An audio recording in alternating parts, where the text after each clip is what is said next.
The champagne glass shattered against my chest before I even saw it coming.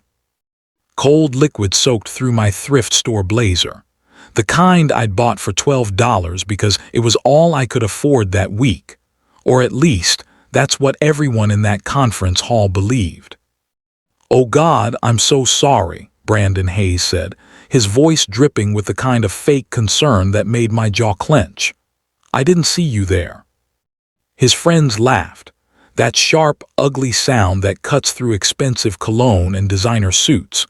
We were standing in the lobby of the Continental Business Summit, surrounded by marble columns and people who thought their bank accounts made them better than everyone else. "It's fine," I said quietly, brushing ice from my sleeve. "Here," Brandon pulled out his wallet, making a big show of it. He peeled off a $20 bill like he was doing charity work. "Get that cleaned, or better yet, maybe buy a new jacket. This event has standards." More laughter. His fiancée, Victoria, covered her mouth with her hand, diamond ring catching the light.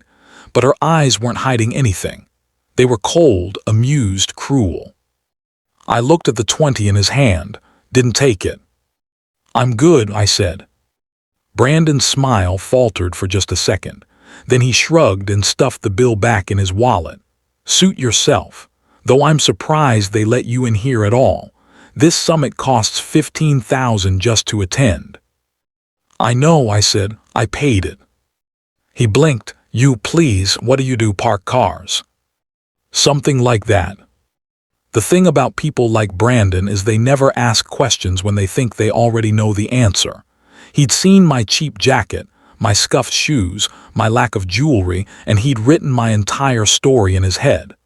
Poor, struggling, probably here on some diversity scholarship or charity ticket. He had no idea I'd walked past my own company logo 3 times just getting to this lobby. "Well," Victoria said, linking her arm through Brandon's, "we should go. The keynote is starting soon. Some tech CEO nobody's heard of." "Sounds boring," Brandon said, "but Dad says I need to network. Apparently there's major money in the room today." They walked away, leaving me standing in a puddle of champagne. A server rushed over with napkins, apologizing like it was her fault. I thanked her, cleaned up what I could, and checked my phone. One message from my assistant: "Stage is ready, presentation loaded. Are you sure about this?" I typed back, "Very sure." 20 minutes later, I was sitting in the back row of the main conference hall. The lights were low. The stage was bright.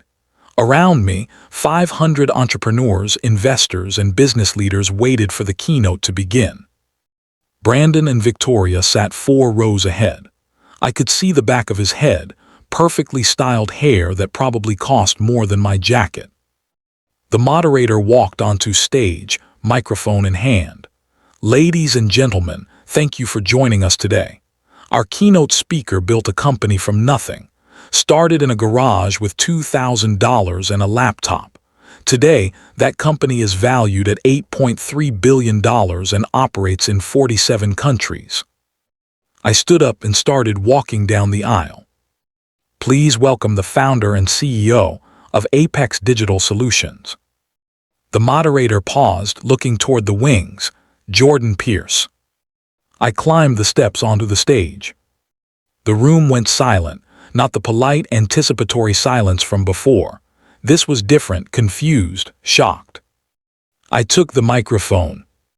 "Hi," I said. "Some of you might recognize me. I'm the person who just got champagne thrown on them in the lobby." Gasps rippled through the audience.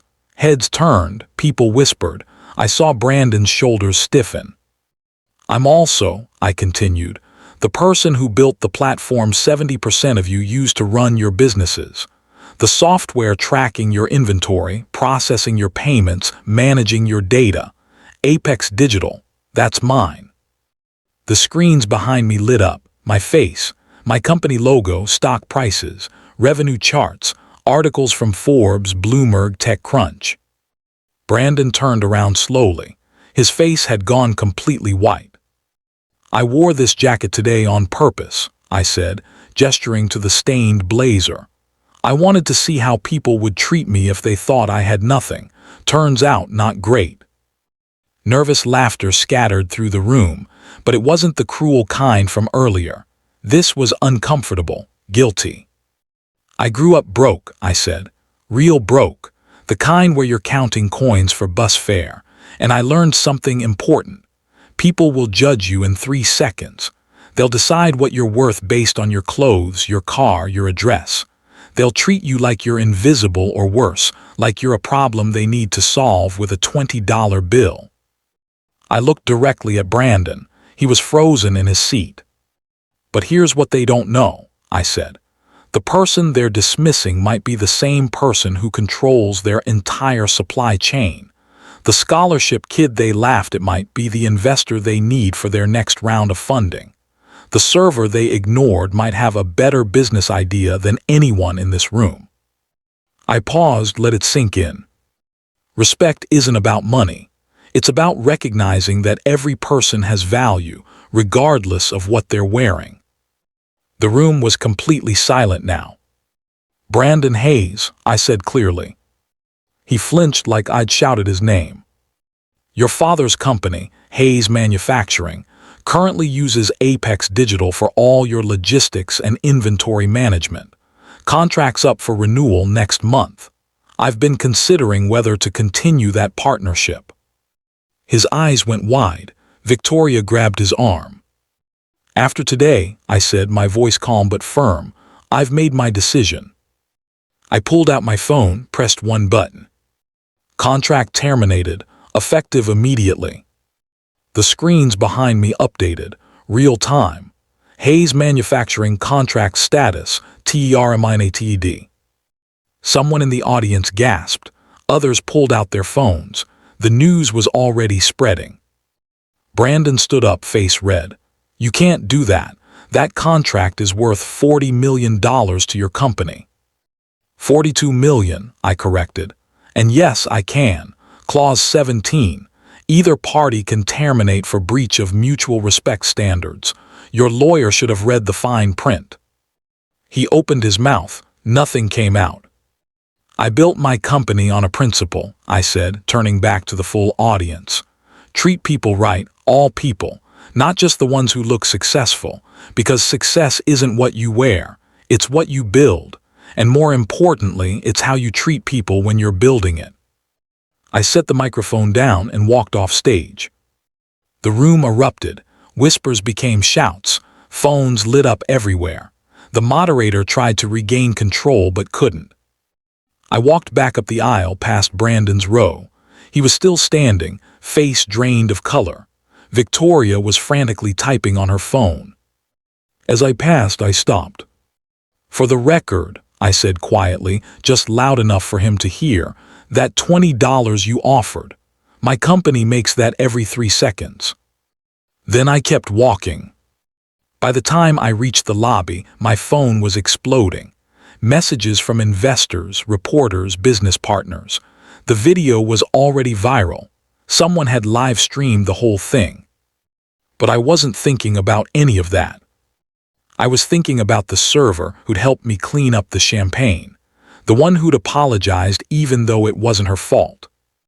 I found her near the catering station, setting up coffee cups. "Excuse me," I said. She turned, recognized me, her eyes went wide. "Oh, Mr. Pierce, I'm so sorry about earlier, I should have." "Stop," I said gently. "You did nothing wrong. What's your name?" "Keisha." "Keisha, have you ever thought about business school?" She blinked. I can't afford it." I handed her my card. "Call my office Monday. Apex has a scholarship program, full ride, for people who understand what respect actually means." Her hands shook as she took the card. "I don't why."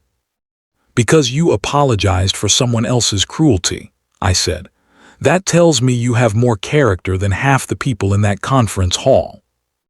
I walked out into the afternoon sun. Behind me, I could hear the chaos still unfolding inside. Brandon's father was probably getting calls right now.